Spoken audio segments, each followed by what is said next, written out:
Cher. Do you believe in life after love? And Nicolas Cage. How, in the name of Zeus's butthole, did you get out of your cell? In a film from the director of Rollerball.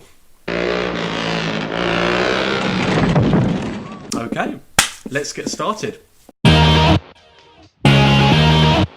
Moonstruck is a film by Norman Jewison, and it was released in 1987, and it is set in New York. So it's in this New York, sort of New Jersey type of area, set in a New York neighborhood. It's a romantic comedy, and it won Oscars for Best Performance by an Actress by Cher, and Best Supporting Actress from the mother, who plays Cher's mother in the film. But unfortunately, I truly think that the year that Cher won the Oscars, Glenn Close was nominated for Fatal Attraction, who clearly deserved the Oscar for that performance. Moonstruck is the sort of film that the Academy Awards would obviously nominate. It's a very light, sweet, nice, romantic comedy.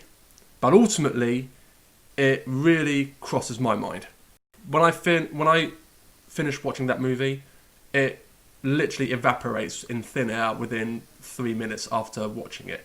It's nice. It's a sweet, nice film aimed for my mum. Basically, the story tells... It's like a soap opera. It's a soap opera romantic comedy film set in New York about a New York Italian-American like family, and Cher's fiance, played by Danny Aiello, who we all know from Spike Lee's Do the Right Thing. He goes off to his mum by taking the plane and goes on to visit his mother. He basically asks the character played by Cher to ask his brother, who is played ultimately, you would have guessed it, by Nick Cage, to convince him to come to his own wedding for the marriage.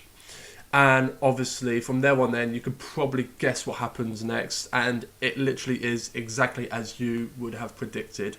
Nick Cage and Cher ultimately fall in love. That's not really much of spoiling anything, because that is pretty much what the plot is.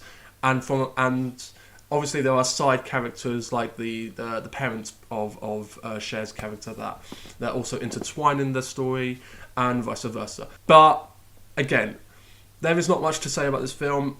Directing is fine, cinematography is fine, acting is fine, but it just, typical Academy Awards, they have to have their favourites. And those favourites usually are Meryl Streep and Tom Hanks.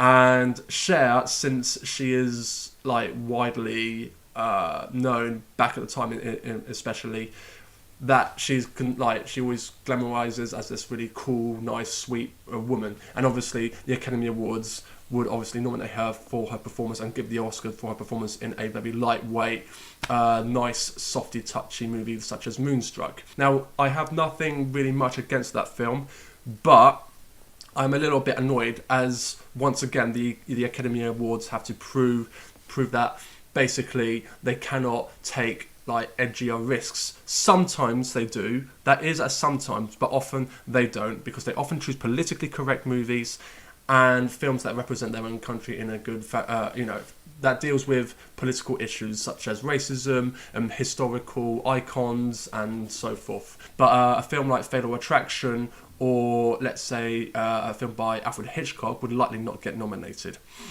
And Fatal Attraction was the film that was nominated for Best Performance by an Actress with Glenn Close, and she just clearly deserved it way more so than Cher did. And that just basically pisses me off. So, yeah, ultimately, Moonstruck is a nice, sweet film. It's a good date movie, you could say. But ultimately, it's a film that literally crosses my mind within 3 minutes after watching it. I completely have forgotten pretty much the details about it. Nicolas Cage is incredibly funny. He's like, "Oh, sweetheart, I love you, baby." It just is not cringy, but it's just hilarious, basically. Really, really funny.